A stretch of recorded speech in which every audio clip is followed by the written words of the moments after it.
직장인들이 이렇게 했을 때 한 달에 많이 빠진 분들은 4kg, 5kg, 적게는 2, 3kg까지 빠진 분들이 계십니다. 바로 아침 과일 식사입니다. 아침에 보통 뭘 드시나요? 아침에 밥을 드시거나 샌드위치나 우유, 두유 이런 것들을 드시는 분도 있고 또 안 드시는 분도 계시죠. 그런데 저는 아침에 그 어떤 식사보다도 제일 좋은 9대 영양소를 모두 가지고 있는 게 바로 과일 식사라고 말씀을 드립니다. 아까도 강조했듯이 간이나 장이 튼튼해야 된다 그랬죠. 간과 장을 빠르게, 두 장기를 동시에 빠르게 회복시키는 바로 식사가 과일 식사입니다. 특히 이제 과일은 우리나라에서는 식후에 먹는 음식이잖아요. 절대 추천하지 않습니다. 식후에 또 드시게 되면 그 과일에 부정적인 말들 있죠. 당분이 어떠고 저쩌고 이런 그런 부정적인 말들이 바로 식후 과일 섭취 때문입니다. 하지만 과일을 아침 식사 공복에 드시게 되면 과일의 90%인 수분, 또 이 수분에는 풍부한 비타민, 미네랄, 여러 다양한 항산화 영양소가 같이 있는 아주 고급 수분이죠. 수분과 함께 장 건강에 꼭 필요한 수용성 식이섬유 이것도 같이 있고 또 항산화 영양소가 굉장히 많이 들어있죠. 또 과일 속에 있는 당분은 자연의 당입니다. 포도당, 과당, 자당인데요. 이 자연의 당은 혈당 스파이크를 올리지 않고 적정한 이 혈당을 유지시켜 줍니다. 이렇게 과일 식사를 하게 되면 에너지원도 되고요. 비타민, 미네랄 섭취도 되고요. 식이섬유 섭취도 되면서 빠르게 간세포 재생 그리고 마이크로바이옴, 장내 미생물 환경을 같이 바꿔줄 수가 있습니다. 그래서 정말 한 달 하셨는데 어떤 분은 이렇게 살이 잘 빠지는지 몰랐다 하실 정도로 굉장히 다이어트에 만족감을 보여주셨고요. 이 다이어트만 된 게 아니고 몸이 너무 가벼워졌다. 피로가 회복이 된다. 아침에 늘 찌뿌둥했는데 그런 피곤함이 없어졌다.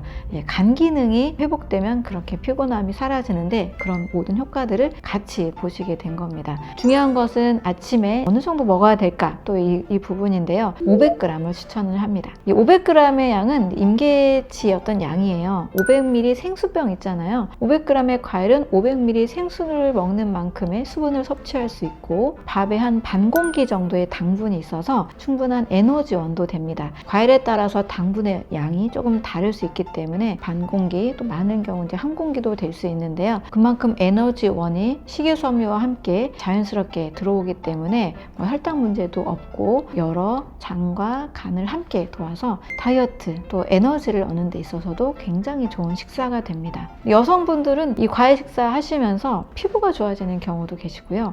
변비는 대부분 다 해결이 되십니다. 또 PMS라 그래서 생리전 증후군 굉장히 생리통이 심한 분들이 계시죠. 이런 것들도 사라지는 분들도 아주 많이 계십니다. 여러 가지 측면에서 다이어트 플러스 건강을 얻을 수 있기 때문에 아침에는 과일 식사 꼭 추천을 드립니다.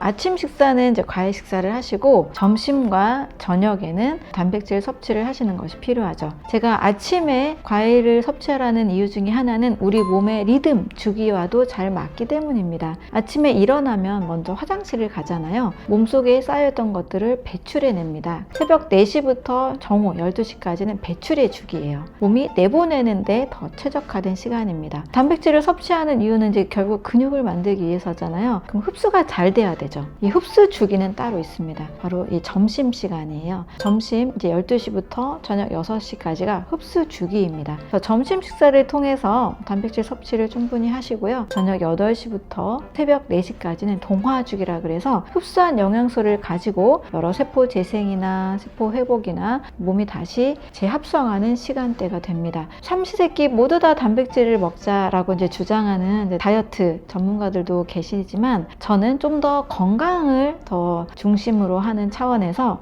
건강해지면서 살이 자동으로 빠지는 측면으로 설계를 할 때는 배출의 주기, 해독의 시간, 이때는 아침 과일 식사만 추천을 드리고요. 흡수는 점심과 저녁 시간에 활용을 하시면 되겠습니다. 과일을 또 드시기 어려운 분들이 계세요. 치아의 문제라든지 아니면 너무 바빠서 나는 그거를 씹어서 먹을 시간이 없다. 이럴 경우에는 또 굉장히 좋은 해독 주스라는 것이 있습니다. 과일, 채소, 스무디 형태로 형태로 추천을 드리는데요. 절대 과일 즙을 드시면 안 되고요. 당분이 높은 채소에 즙을 드시는 것도 추천하지 않습니다. 과일과 채소를 1대1 그리고 물을 나머지 과일 채소 양만큼 채워서 1대1대2 비율로 양을 만들면 1리터 가까이 되는 많은 양의 해독 주스가 만들어집니다. 이게 너무 많은 분들은 반으로 줄여서 500ml 정도 만들어도 무관하고요. 바쁜 분들이라면 이렇게 과일, 채소, 물을 활용한 과일, 채소 스무디 형태로 갈아서 걸어가면서 운전하면서 이렇게 드시고 가셔도 무방합니다. 식이섬유가 있기 때문에 당분의 맛이 그렇게 과일의 당분이 혈당이 그렇게 높지가 않고요. 몸에서도 채소의 식이섬유가 쪼개지면서 흡수가 더 잘 소화에 더 용이한 측면도 있습니다. 예를 들면 사과 1개, 양배추 사과만큼의 분량, 그리고 물 500ml 이렇게 하면 거의 1리터가 되거든요. 이렇게 해서 과일 하나,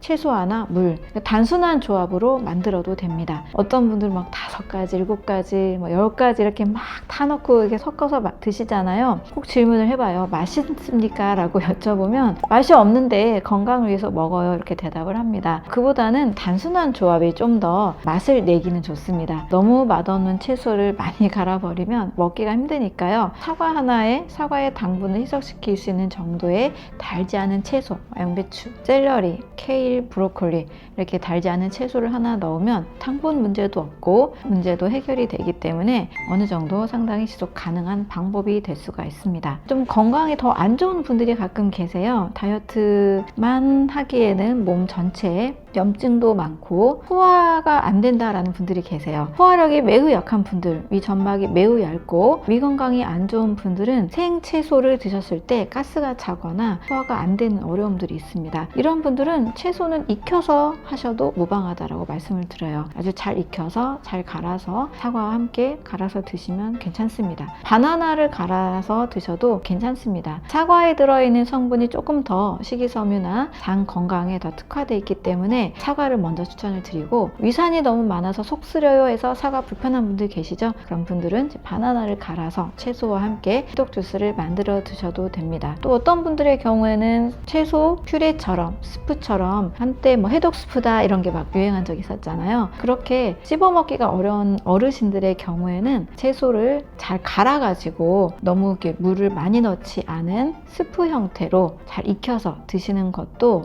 우리 몸에서는 굉장히 장과 간 건강에 도움이 됩니다. 이렇게 익힌 채소 스프, 해독 스프 형태도 과일을 생으로 드시기 어려운 분들은 같이 병행하셔도 됩니다.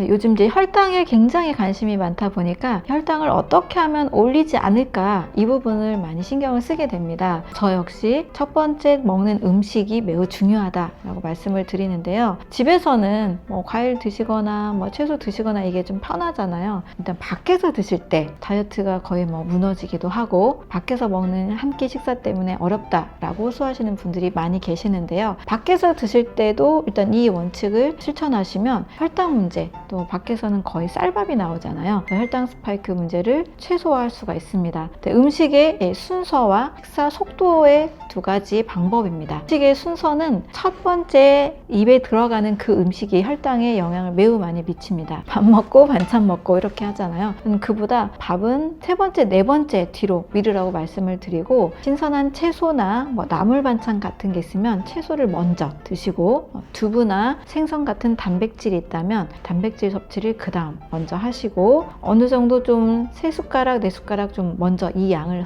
섭취한 다음에 쌀밥을 드시라고 말씀을 드립니다. 우리의 위 점막은 굉장히 똑똑합니다. 첫 번째 들어오는 그 음식 성분에 따라서 인슐린 분비를 어떻게 할까를 결정하거든요. 점막의 인식 속도를 잠깐 이제 속이는 거죠. 채소 들어가니까 혈당 높지 않지, 단백질 들어가니까 혈당 역시 높지 않아. 점막을 먼저 당분이 낮은 음식들로 채우고 나서 그 다음에 밥을 드시는 방법입니다. 그런데 이때도 속도가 매우 중요합니다. 밥을 빨리 드시는 분들이 일단 비만인 분들이 많으세요. 그 이유는 인슐린 저항성 때문인데요. 인슐린이 빠르게 나와서 빠르게 지방으로 저장하는 특징이 있기 때문입니다. 그래서 높은 혈당, 빠른 속도로 올라가는 혈당 음식이 제일 나쁜 음식이 되는데요. 쌀밥을 드실 때도 세 번째, 네 번째 드시라고 했잖아요. 채소나 단백질 섭취하시면서 같이 드시되 50번 이상 이상 아주 꼭꼭 씹어 먹는 방법입니다. 음식은 바꾸지 않고 속도만으로도 다이어트를 조절할 수가 있습니다.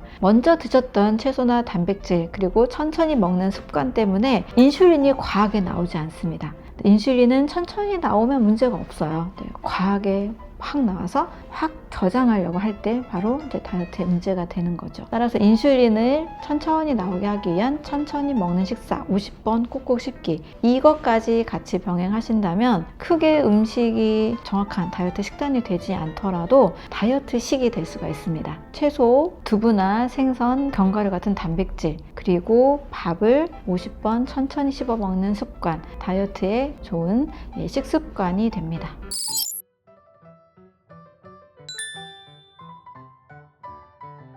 저는 가장 많이 추천하는 과일이 사과 그리고 키위입니다. 사과에 들어있는 껍질째 같이 먹는 이 식이섬유, 팩틴이 굉장히 좋은 효과가 있고요. 근육 건강 많이 신경 쓰잖아요. 근육 건강에 좋은 우르솔산 같은 성분들이 있고, 또 피세틴 같은 장수 유전자, 염증을 제거하고 장수에 도움을 주는 이런 유전자들을 돕는 성분까지도 굉장히 많이 들어있습니다. 사실 많은 사람들이 아침 사과는 보약이다 라고 알고 있지만 잘 실천이 되지 않는 게 문제잖아요. 하지만 좀 더 알면 실천이 됩니다. 사과가 장 건강에 얼마나 좋은지, 근육 건강, 또 염증과 장수에도 얼마나 좋은지를 더 알면 실천을 하게 되고요. 이 사과를 저는 아침에 하나를 꼭 먹는 것, 대부분의 모든 분들에게 꼭 추천을 합니다. 사과에 사과산, 주석산, 산이 굉장히 강하기 때문에 안 맞아서 힘든 분들이 계시는데요. 이런 분들은 감이나 단맛 과일을 좀 추천을 드리고, 혹시 키위가 잘 맞다면 키위도 굉장히 좋은 과일이 됩니다. 특히 남성분들의 경우 운동을 너무 열심히 하시면서 프로틴, 보충제 막 드시잖아요. 단백질 보충제 드시면서 어느 순간 이제 근육통이 오기도 하고 관절통이 오기도 하고 살짝 통풍과 같은 그런 증상을 느끼실 때가 있을 겁니다. 이미 통풍이 시작된 분들도 마찬가지고요. 이 키위라는 과일이 통풍을 예방하고 통풍을 또 완화시키는 매우 좋은 효과가 있습니다. 과일을 고르실 때는 일단 색깔과 향, 그리고 질감을 체크하면 됩니다. 색도 인위적인 그 광택을 내게 한 과일들이 아주 가끔 있는 것 같아요. 박스 같은 걸 발라서 인위적인 광택을 내는데, 그런 인위적인 광택이 아니라 자연의 어떤 광택이 있는 과일이 신선한 과일이 됩니다. 상처가 없는 과일이 일단은 더 좋은 상태가 되겠죠. 유통 과정 중에, 생산 과정 중에 상처가 있는 과일들이 있는데요. 상처가 없는 상태의 과일을 골라주시고요. 사과의 꼭지 부분 보면, 또 아래 부분을 보면 이렇게 별 모양 같은 그 사과 딴 부분 흔적이 있거든요. 별 모양이 살아있는 상태가 훨씬 사과의 신선도가 좋은 상태라고 볼 수 있습니다. 사과를 보관할 때는 0도에서 4도 냉장 보관을 추천을 드리고요. 사과를 보관하실 때는 특히 주의할 점이 다른 과일과 섞어서 보관하거나 채소와 섞어서 보관하는 것을 하지 않으셔야 됩니다. 사과에서는 이 향이 있는데 에틸렌이라는 향이 나오면서 다른 과일이나 상추를 후숙시킵니다. 만약에 아보카도를 후숙시켜야 된다, 그럴 때는 같이 보관하셔도 됩니다. 그런데 후숙시키는 것이 곤란한 상태에서는 단독으로 보관을 하시고, 이상적으로는 랩이나 또 키친타월에 싸서 보관하는 것이 더 이상적이긴 한데요. 저도 그냥 편하게 함께 냉장고에 야채칸에 그냥 보관을 하고 먹습니다. 하나씩 포장하면 조금 더 오랫동안 신선도를 유지할 수가 있습니다. 다이어트 시에 꼭 같이 드셔야 되는 채소로는 두 가지, 양배추와 브로콜리를 추천을 드립니다. 일단 양배추, 브로콜리는요, 십자역과 채소로 알려져 있습니다. 십자역과 채소는 항산화 성분, 항염 성분이 굉장히 강해요. 지방세포가 지방이 많은 분들은 염증도 많을 확률이 매우 높고요. 항산화 작용, 해독 작용을 원활히 하면서 다이어트를 할 때 최선의 가장 좋은 효과를 만들 수가 있습니다. 이렇게 양배추와 브로콜리에는 항산화 성분이 굉장히 많기 때문에 다이어트 할 때 같이 꼭 드시는 것이 좋습니다. 브로콜리는 좀 익혀서 드시는 것이 더 좀 소화 흡수가 잘 되겠죠. 반찬에 제가 자주 추천하는 식단은 귀리나 렌틸콩, 보리 같은 걸 넣은 잡곡밥에 익힌 채소 쌈 싸 먹는 것을 많이 추천을 합니다. 그러면 이제 밥을 안 먹고 고통스럽게 하는 다이어트가 아니기 때문에 이렇게 먹으면서도 다이어트가 되는 것을 굉장히 잘 신기해하기도 하거든요. 그래서 쌈채소, 양배추 찐 거, 브로콜리 브로콜리 50g 정도, 그리고 다양한 신선한 쌈채소들을 쌈과 함께 드시면 밥을 먹으면서도 다이어트를 아주 즐겁게 포만감 있게 할 수가 있습니다.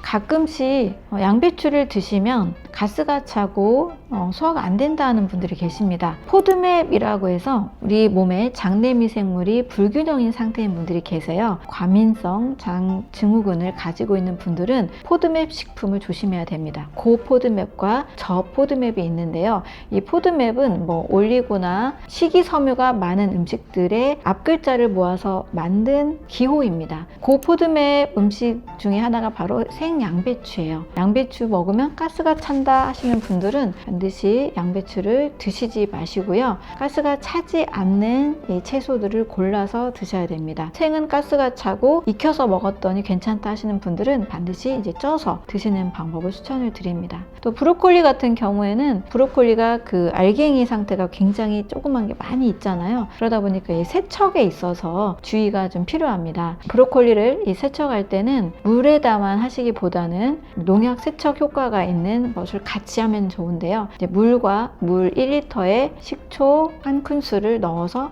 희석한 물로 한 10분 정도 담가 두었다가 흐르는 물에 잘 씻어서 드시면 됩니다. 식초를 사용해도 좋고, 어떤 분은 밀가루를 사용해도 좋고, 소주를 사용하는 분들도 계시는데요. 여러 다양한 방법들이 다 괜찮습니다. 그래서 좀 세척에 있어서 이 농약을 잘 좀 제거한 후에 드시는 방법이 필요합니다.